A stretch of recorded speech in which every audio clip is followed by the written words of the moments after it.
2027 ODI world cup करीब 15 महीने दूर है और उस लिहाज से अब से तब तक होने वाली हर ओडीआई सीरीज़ भारतीय टीम के लिए एक प्रैक्टिस का काम करने वाली है। टीम की प्रैक्टिस एक तरफ, लेकिन उन खिलाड़ियों की अपनी उम्मीदें दूसरी तरफ जो खुद को उस टीम का हिस्सा बनते हुए देखना चाहते हैं। इसी नज़रिए से आज हम चर्चा करने वाले हैं उस ओडीआई टीम सिलेक्शन की जो कि इंग्लैंड दौरे के लिए बीसीसीआई ने अनाउंस किया है। आपके साथ मैं हूं प्रीति दहिया, मेरे साथ एनडीटीवी के स्पोर्ट्स एडिटर विमल मोहन। विमल, स्वागत आपका एक बार फिर से। और ओडीआई टीम का सिलेक्शन अनाउंस हुआ है इंग्लैंड दौरे के लिए। उसकी जो हाईलाइट्स हैं उनके बारे में हम बात करेंगे, लेकिन हाईलाइट्स में भी सबसे बड़ा शॉकर अगर मैं कहूँ आता है यशस्वी जायसवाल का उस टीम का हिस्सा ना होना। अगर इस वक्त मैं यशस्वी जायसवाल हूँ तो मैं बहुत ज़्यादा अपने आप को कोस रही होंगी कि मैं इस दौर में इन खिलाड़ियों के सामने compete कर रही हूँ कि अपना बेस्ट देने के बावजूद भी मुझे हर सिलेक्शन में इंतज़ार करना पड़ता है, या तो कोई इंजर्ड हो या कोई अनअवेलेबल हो तो ही मुझे मौका मिलेगा। देखिए, कुछ दिनों आप इस दौरे की बात कर रहे हैं, हम लोगों को याद रखना चाहिए। मतलब सौरव गांगुली से कुछ दिनों पहले मैं मिला था, ऑफ द रिकॉर्ड भी, ऑन द रिकॉर्ड एक जगह थे, और वो बोले कि मैं हैरान हूँ कि ये आदमी तीनों फॉर्मेट कैसे नहीं खेल रहा है। और आप उसका देखिए, कल हमने 11 बॉल हाफ सेंचुरी का ये बनाया वैभव सूर्यवंशी को इंडिया ए में। 13 बॉल पे हाफ सेंचुरी है इनकी 2024 में आईपीएल में। ठीक है, वनडे, T20, टेस्ट, तीनों फॉर्मेट का मतलब टॉप क्लास प्लेयर है। मुझे जो अब लगता है, मैं ऐसे यशस्वी जायसवाल से ऑफ द रिकॉर्ड भी बात करता हूँ, लेकिन मैंने कल मैसेज किया तो उन्होंने कोई जवाब नहीं दिया है। तो मुझे लगता है कि उनको जो सबसे बड़ी दिक्कत हो रही है, जो अभी हो रही है, देखिए मुझे ये टीम अभी का जो टीम है उस सिलेक्शन में मुझे गड़बड़ नहीं नज़र आ रही है। ज़्यादातर मोटा मोटी ठीक है, ये दो तीन चीज़ उसमें गड़बड़ नज़र आ रही है, उस पर हम बात करेंगे। यशस्वी जायसवाल को लेकर मुझे लगता है कि वो ना फंस गए हैं। जैसे आपने कहा ना कि ओपनिंग स्लॉट अब कहाँ उनको खिलाएं। अब रोहित शर्मा को हटा नहीं सकते हैं, आपका 15 महीने के बाद आपका वर्ल्ड कप है। ठीक है, आप एक तरह से जो सेलेक्टर्स हैं उन्होंने माइंड बना लिया है, विराट कोहली, रोहित, रोको वहाँ जा रहे हैं साउथ अफ्रीका में। आपको लगता है ये एक तरह से तय हो चुका है? देखिए, ये ऑलमोस्ट मतलब क्योंकि दोनों खेलना चाह रहे हैं, दोनों मूड में हैं, दोनों रन बना रहे हैं, एक्सपीरियंस है, आप कैसे हटाओ? लेकिन आप अपने एक्सपीरियंस से मुझे बताइए, इतनी सारी अटकलें लग रही हैं, खासतौर पर रोहित शर्मा के बारे में बहुत बड़ी स्पेकुलेशन चल रही है कि शायद उन्हें एक ग्रेसफुल एग्जिट देने के नज़रिए से इंग्लैंड दौरे का हिस्सा बनाया गया है ताकि वो उस सीरीज़ में अपनी रिटायरमेंट अनाउंस कर दे। क्या ये भी चर्चा गर्म नहीं है? देखिए, ऑस्ट्रेलिया में भी बोला जा रहा था कि वो कर जाएंगे अगर वो वहाँ पे फिर, और वहाँ मैन ऑफ द सीरीज बने वो, अगर वहाँ जाके वो सेंचुरी मार देते हैं तो आपको लगता है कि वो, देखिए इंडियन क्रिकेट में तो मैंने बहुत रेयरली देखा है कि कोई आदमी जा रहा है, अगर वो इंग्लैंड जा रहे हैं और वहाँ, हालांकि इंग्लैंड टफ कंडीशन है, सब कुछ सही बात है, लेकिन अगर वहाँ वो कर लेते हैं तो आप उनको कैसे बोलोगे बाहर जाने। दूसरी बात है कि जो मुझे लग रहा है, वही जो सवाल है यशस्वी जायसवाल के लिए, दो चीज़ बहुत इंपॉर्टेंट है। एक तो कि क्या कोर ग्रुप में वो रहेंगे या नहीं रहेंगे। अभी से लेके जनवरी तक देखें तो 14-15 के आसपास, 15-17-18 आपको वनडे खेलने, न्यूजीलैंड, जिम्बाब्वे, न्यूजीलैंड फिर आ भी रही है, तो इस तरह करके 15-17 आपके वनडे। उसके बाद मान लीजिए जनवरी से लेके सितंबर तक कुछ इतने 15-20 अगर मिलते हैं, मान लीजिए इनमें क्या सेलेक्टर सोच रहे हैं कि यशस्वी जायसवाल को उस कोर ग्रुप, क्योंकि इसमें 11 में नहीं खेलते तो मुझे प्रॉब्लम नहीं था यशस्वी जायसवाल के, 15 में उनका नहीं जाना मेरे लिए प्रॉब्लम है। राइट, इसलिए भी क्योंकि देखिए यशस्वी जायसवाल को आपने देखा होगा दिल्ली वाले में जब वो मैच में आए थे तो वो बॉलिंग प्रैक्टिस कर रहे हैं। आप, बहुत लोगों को नहीं पता, कल अभिषेक शर्मा के फादर से मेरी बात हो रही थी, आज तो वो शायद चेन्नई चले गए, गुड़गांव में वो बॉलिंग प्रैक्टिस कर रहा है। मतलब अपने आप को ऑलराउंडर भी पिच कर रहे हैं खिलाड़ी। देखिए, दो चीज़ है जो कि सूर्य कुमार यादव ने भी बोला था और रोहित शर्मा ने भी बोला था कि एक तो फ्लेक्सिबिलिटी, मतलब आप किस पोजीशन, किसी भी ऑर्डर में खेलें, किस पोजीशन पे आप खेलेंगे। ऑफ कोर्स पहले ओपनर 8वें नंबर पे नहीं जाएगा, लेकिन टॉप 4 के लिए 5 में, हाँ। एक तो फ्लेक्सिबिलिटी, दूसरा कि आपकी यूटिलिटी, मल्टी स्किल्स आप कितने हैं, ये क्वेश्चन होने लगा। और मैंने यशस्वी जायसवाल को दिल्ली में बहुत सीरियसली देखा है बॉलिंग प्रैक्टिस करते हुए। तो हालांकि उनके नाम अभी तक सिर्फ फर्स्ट क्लास में एक विकेट है, लेकिन लेग ब्रेक करते हैं। शेन वॉर्न उनके आइडल रहे हैं। और आप, जैसे मैंने कहा, अभिषेक शर्मा सबको पता है, क्योंकि अभी जैसे T20 में हो रहा है। अनफॉर्चुनेट बात यह है कि बेचारा टेस्ट में ज़बरदस्त है, वहाँ उनकी एक तरह से प्लेस बनी रहती है। वनडे में ओपनिंग स्लॉट बुक हो जाता है। वनडे अभी जब T20 होगा जिस फॉर्म में चल रहे हैं वैभव सूर्यवंशी, एक जगह वो खाएंगे। So basically white ball cricket और अपना जो टैलेंट पूल है भारत का, वो इतना ज़्यादा बड़ा है, इतना ज़्यादा उसमें कंपटीशन है कि यशस्वी जायसवाल जैसा खिलाड़ी, उनके पास भी चारा सिर्फ एक मात्र है कि या तो आप इवॉल्व करें as a very strong allrounder, तो शायद आप बाकी लोगों को एल्बो आउट कर सकें कि भाई बाहर निकलो, मेरे लिए जगह बनाओ, नहीं तो आपको इंतज़ार ही करना पड़ेगा। नहीं मुझे, लेकिन इसमें ना मुझे हमेशा से टीम इंडिया के अप्रोच में मुझे प्रॉब्लम नज़र आती है। सिर्फ अभी से नहीं, आप 2023 से देख लीजिए, कुलदीप यादव को आप कब लाए? जो 2023 वाला वर्ल्ड कप था बीच में आप लेके आए, मोहम्मद शमी को आप बीच में लेके आते हो जाते हैं तो मेरा मतलब है कि आपको जो सेलेक्टर्स हैं जो इसका फैसला लेते हैं, उनको मेरे ख्याल से आपका अगर 15 या 20 का ग्रुप है, अब वर्ल्ड कप जो टीम जा रही है, मान लीजिए ब्राज़ील की टीम जाती है, या ये जो आज एक इंडियन खेल रहा था इसमें न्यूजीलैंड की ओर से सरबजीत, तो ये नहीं है कि आप 11 प्लेयर को ही रोटेट करते रहते हो, आपका एक कोर ग्रुप है जिसको कि आपको ट्राई करते रहना चाहिए। नहीं तो हर एक आदमी में ये पेशेंस नहीं हो सकता कि जब मौका मिलेगा, कुलदीप यादव की तरह से आपको कम मैच में भी मौका मिला, एशिया कप में आके वो मैन ऑफ द सीरीज बन के चले गए, मोहम्मद शमी, लेकिन क्योंकि आदमी डिसहार्टन होता है, और स्पोर्ट्स में तो और भी ज़्यादा होता है क्योंकि हर रोज़ कॉम्पिटिशन है, तो मुझे लगता है वो चीज़ सेलेक्टर्स को बेसिकली इस वक्त सारे युवा खिलाड़ियों के लिए मैसेज बड़ा सिंपल है कि आपको पेशेंस तो रखनी पड़ेगी। अगर आप पेशेंस में अपना हाथ थोड़ा टाइट रखेंगे तो हो सकता है कि आगे आप खुद को मोटिवेट करना बहुत मुश्किल हो जाए। बहुत डिफिकल्ट है, आपको सिर्फ पेशेंस की बात नहीं, हर एक मैच के लिए आपको तैयार होना है। अचानक किसी को इंजरी हुई, आपको मौका मिल सकता है, और फिर उसकी परमानेंट प्लेस उस दिन उसको परफॉर्म भी करना है। इसीलिए मुझे लगता है कि आपको ना 25 का जो कोर ग्रुप है ना, उसको इंडियन सेलेक्टर्स को, मतलब ये आप नहीं कर सकते कि यशस्वी जायसवाल 2 साल से लगातार नहीं है, फिर अचानक आप बोलोगे कि रोहित शर्मा ने बोल दिया कि मैं नहीं खेलूंगा, तो अचानक आके तुम खेलो, आओ और परफॉर्म भी करो। देखिए, और इन प्लेयर्स के लिए जरूर जो आप कह रही हैं, उसमें एक बहुत इंपॉर्टेंट बात है।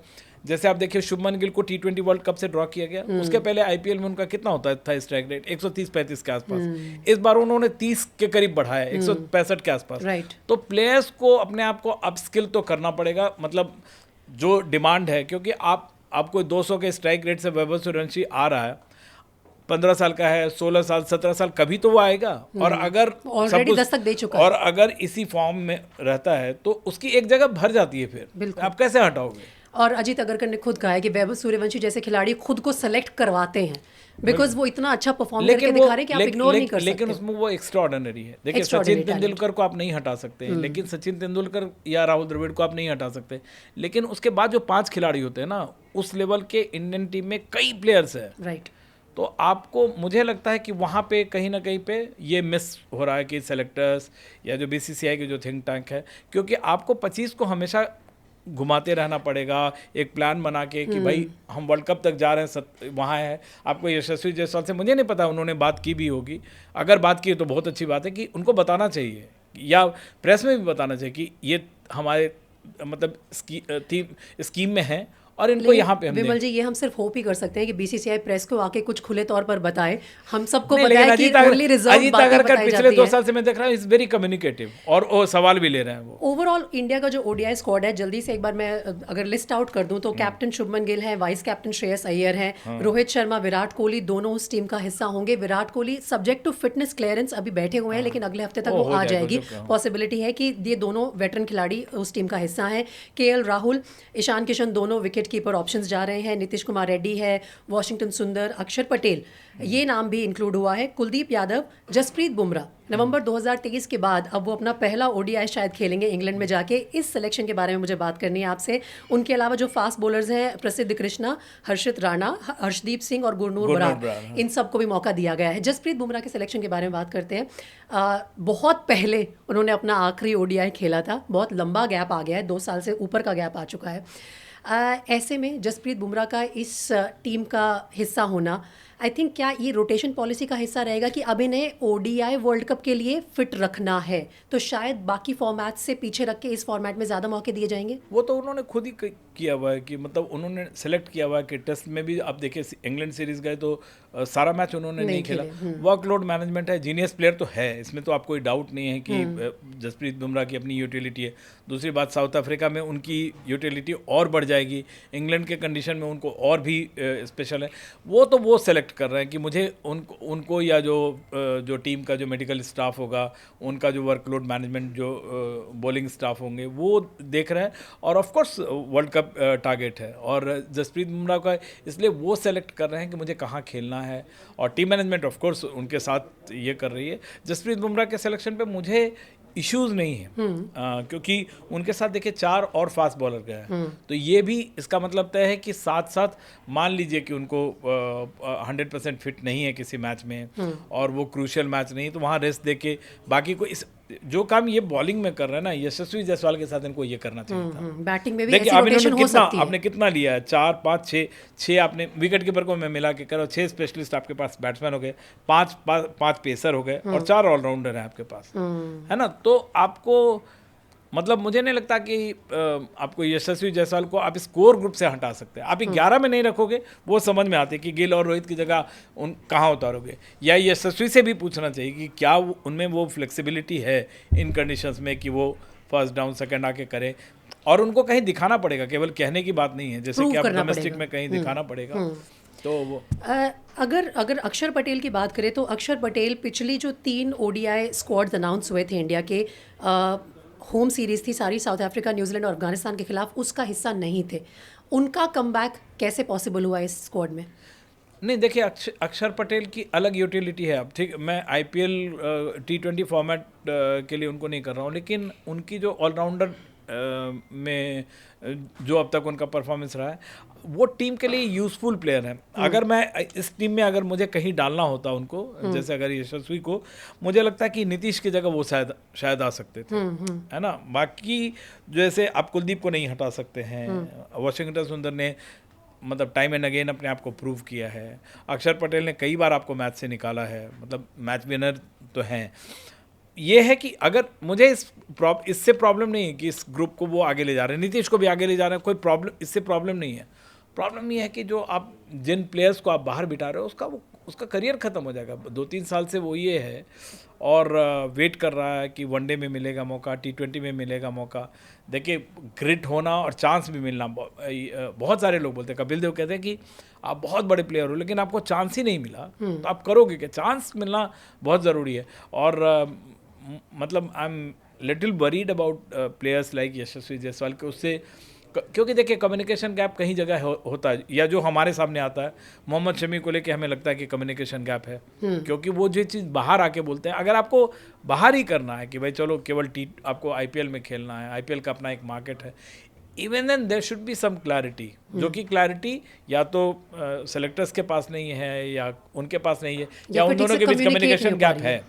वो कम्युनिकेशन गैप मुझे इसमें मुझे कम्युनिकेशन गैप है। आप ये कह रहे हैं कि करियर थ्रेटनिंग ब्रेक्स हो सकते हैं ये एक युवा खिलाड़ी के लिए। यशस्वी जायसवाल ने आज तक 6 ODI खेले हैं, उसमें से 2 सेंचुरी उनके नाम है, उसके बावजूद उनके लिए जगह नहीं बन पा रही है इस टीम में। हर फॉर्मेट में सेंचुरी है, बहुत अनफॉर्चुनेट है, हर एक कंट्री में जाके उसकी सेंचुरी है, वो बहुत अनफॉर्चुनेट है। और किसी भी और कंट्री का अगर वो हिस्सा होते तो उनकी टीम में जगह जरूर बनती, लेकिन भारत में नहीं बन पा रही है। इंग्लैंड में एक उनसे कैच मिस हुआ था और काफ़ी ज़्यादा वो टारगेट में आए थे, लेकिन उसके बाद उन्होंने एक सेंचुरी भी लगाई थी। तो वो आदमी दिखाता है कि फाइटर है। और देखिए आप उनका जो लाइफस्टाइल आपने देखा है, मालिक के साथ रहना, पिटाई खाना बनाना, वहाँ से यहाँ तक पहुँचना। आजकल तो अंग्रेज़ी में बात भी करते हैं, उनकी गर्लफ्रेंड भी इंग्लैंड की है, तो मतलब वो तो बहुत सारा उनमें रिफॉर्म आया है, पर्सनल लेवल पे, प्लेयर के लेवल पे।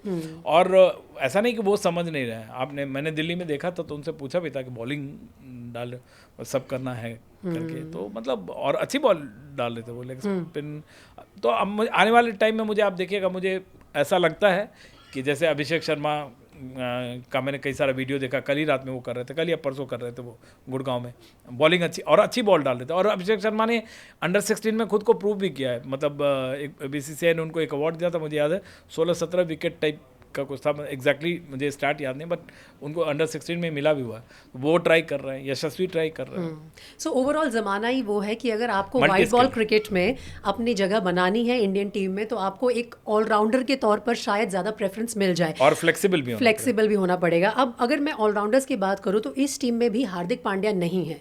हार्दिक पांड्या के ऊपर अपडेट क्या है? वो तो मतलब वो तो इंजरी वाला, अदरवाइज इंजरी की वजह से उन्हें बाहर रखा गया होगा, मतलब बहुत ज़्यादा आप कंट्रोवर्सी क्रिएट करना चाह रहे हैं तो आप बोल सकते हैं बिहेव, नहीं, मैं नहीं करना चाह रही। लेकिन मतलब वो तो आपको अनडाउटेडली अगर वो जिस दिन फिट है, ये आज के डेट Automatic में, selection है। आज के डेट में वो फास्ट बॉलिंग ऑलराउंडर तो उससे बढ़िया कोई वर्ल्ड में नहीं है। तो मैन टू मैन रिप्लेसमेंट में अगर बात की जाए तो हार्दिक पांड्या की जगह यहाँ पर ऑलराउंडर्स की जो कैटेगरी है नीतीश उसका उसकी जिम्मेदारी उठाएंगे। correct। नीतीश कुमार रेड्डी हैं, अदरवाइज वॉशिंगटन सुंदर और अक्षर पटेल दोनों भी वॉशिंगटन में तो आपको all-rounders मतलब हैं। वॉशिंगटन को तो मुझे लगता है किसी भी फॉर्मेट में ना वो आपका यूटिलिटी प्लेयर है, वो जितेंद्र टाइप का है, हर मूवी में डाल Fit हो दीजिए, जाता है। 2 गाना गा के निकल जाएंगे ठीक है। ठीक है, और सुपर हिट खिलाड़ी भी बन जाते हैं ऐसे ही। अरे बहुत सारे उसमें, और ऑस्ट्रेलिया में तो मुझे ऑस्ट्रेलिया में जो उन्होंने किया था वो तो मतलब अच्छा, युवा खिलाड़ी गुरनूर बरार के सिलेक्शन के बारे में बहुत बताइए। बढ़िया, मतलब प्रिंस देखिए, यादव को जगह नहीं मिली है प्रिंस इसमें, यादव लेकिन गुरनूर को मिली है। बुमराह के बारे में मतलब उनको कह रहे हैं कि प्रिंस यादव की जगह गई, और वो गुरनूर बरार एक तो लंबा है, और डोमेस्टिक में मैंने उनका काफ़ी नाम 1-2 साल से काफ़ी लोग बोलते थे कि डेक पे हिट करता है, टॉल है, और कई आप जो लोकल कोचेस से पूछिएगा तो बहुत सारा उनका बताते हैं कि देखिए इन जैसे बॉलर्स के पास एक ही जो बहुत बड़ा प्रॉब्लम होता है इंडिया में, वो है कि कपिल देव वाला आपको फिटनेस रखना पड़ेगा, अदरवाइज इनके बारे में आप आने वाले दिन में और भी नाम सुनेंगे। गुरनूर बरार एक अच्छा सिलेक्शन है, और सेलेक्टर्स की दाद देनी पड़ेगी कि उन्होंने टाइम पे दिया। अगर अभी से लेके 15 महीना है आपके पास वर्ल्ड कप के लिए, तो उसको टाइम पे दिया है, इंग्लैंड ले गए हैं, बहुत सारी चीज़ आपको सीखने को मिलेगा, ठीक है। तो वो मुझे लग रहा है कि वो एक अच्छा सिलेक्शन है। चलिए, फाइनल वर्ड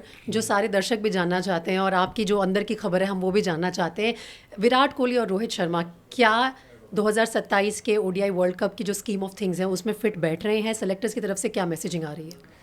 नहीं, मुझे नहीं लगता है कि क्यों आप उनको बाहर करोगे। अगर विराट कोहली तो करेंगे ही खेलेंगे, रोहित शर्मा के फिटनेस को लेके आप कैसे करेंगे? देखिए, उन्होंने भी तो अपने आप को रिवाइव कर लिया है, फिट है, फिटनेस भी किया है, वेट कम किया है। अब जब आपने उनको बोला कि नहीं खेल पाएगा, उसमें मैन ऑफ द सीरीज बनते हैं, उसके बाद आते हैं फिर सेंचुरी मार, मतलब जो जिस तरह की इनिंग खेल रहे हैं आप उनको कहाँ बाहर करोगे, कैसे स्पेस में बाहर करोगे? ये और बात है कि रोहित शर्मा अगर को खुद, आपको एक याद होगा लक्ष्मण का एक कैच मिस किया था गिलक्रिस्ट ने, और फिर अचानक उसके बाद उन्होंने कर दिया कि भाई मतलब अलविदा कह दिया क्रिकेट को। रिफ्लेक्सेस कई बार प्लेयर्स को पता चल जाता है कि मतलब मैं वहाँ पे नहीं हूँ, है ना। हम लोगों को थोड़ा देर से पता चलता है कि गाड़ी चलाते हुए, बाहर बैठ के हम अंदाजा लगा सकते हैं। गाड़ी चलाते हुए आप एक्सीडेंट करते हैं तो आपको पता चलता है कि अच्छा मेरा रिफ्लेक्सेस कम हो रहा है एज के हिसाब से, लेकिन उनको पता चल जाता है। तो अगर रोहित शर्मा या विराट कोहली को, मैं नहीं मानता हूँ कि इनको, रोहित शर्मा या विराट कोहली को, इनको जिस दिन जाना होगा, मैं कई लोगों को जानता हूँ जो of the record Virat Kohli को कह रहे हैं कि यार टेस्ट में वापस आ जाओ। कल भी कि 1-8 का उनका एक लॉन्च था, मैं गया था उस पर, वहाँ भी किसी ने उनसे पूछ लिया विराट कोहली से कि टेस्ट में आने का, तो उन्होंने बोला कि नहीं, मतलब उन्होंने क्लियर कर दिया कि नहीं आना। ये लोग बहुत क्लियर है माइंड में, अगर इनको आना होगा, इनको लगेगा कि रिफ्लेक्सेस कम हो रहा है या आप नहीं कर सकते हैं इन लोगों के साथ, अदरवाइज इनकी यूटिलिटी है। और क्या पता, सबको मन करता है कि एक वर्ल्ड कप, ऑफ कोर्स, है ना, वो एक चीज जो और, रह गई और है, आपको अधूरा लगता है सपना। कि रोहित शर्मा के मन में नहीं होगा 2023 का जो वर्ल्ड कप, आप तो थी फाइनल में वहाँ पे, तो आपको नहीं लग रहा है कि उनके अंदर में टीस होगी? इतने बड़े, इतने सक्सेसफुल करियर में सिर्फ एक अधूरा सपना है, वो टीस वाली आप बात कर रहे हैं, और वो वही है कि ओडीआई वर्ल्ड कप का जो टाइटल है, ट्रॉफी है, उस पर उनका हाथ नहीं लग पाया है। कप्तान थे उस समय, बतौर कप्तान बहुत बेहतरीन मौका था, भारत में ही वो वर्ल्ड कप था, और आते आते वो ट्रॉफी आपके हाथ से फिसल गई। मतलब they would want to win it. मुझे नहीं लगता है कि अगर उनको जाना ही होगा तो क्यों कि इंग्लैंड में जाके करना। इंग्लैंड तो और भी थोड़ा डिफिकल्ट सीजन है। मुझे नहीं लगता है कि ये दोनों जाने वाले हैं रोको, और मुझे लगता है इनकी ज़रूरत भी है। जब तक रोको इस टीम में है तब तक किसी और की एंट्री होना भी बहुत मुश्किल है। यशस्वी जायसवाल को शायद ये जो लेसन है ये थोड़े हार्श तरीके से मिल रहा है। यशस्वी जायसवाल को देखिएगा, जिस तरह का वो फाइटर है, आने वाले आप टाइम में देखेगा वो अगले 5, 7, 10 साल तक खुद को इरिप्लेसेबल कर देंगे अपने आप को। वो उसमें बहुत ही गजब फाइटर है वो। चलिए, on that very positive note, Yashasvi Jaiswal के लिए बहुत शुक्रिया विमल इस कॉन्वर्सेशन का एक बार फिर से हिस्सा बनने के लिए। लेकिन ओवरऑल भारतीय टीम जो जा रही है इंग्लैंड दौरे के लिए, उस पर आपके क्या कमेंट्स हैं, आपके क्या विचार हैं, ज़रूर हमें लिख के बताइएगा। यशस्वी जायसवाल के लिए अगर कोई थॉट्स है, रोहित शर्मा, विराट कोहली के लिए अगर कोई मैसेजेस हैं आपके, तो वो भी उनका बहुत स्वागत है। कॉमेंट सेक्शन में हमें लिख के बताइए, और आगे देखते हैं किस तरह से ये ओडीआई टीम डेवलप होती है आने वाले वर्ल्ड कप के लिए। फिलहाल हमारे साथ जुड़ने के लिए बहुत शुक्रिया।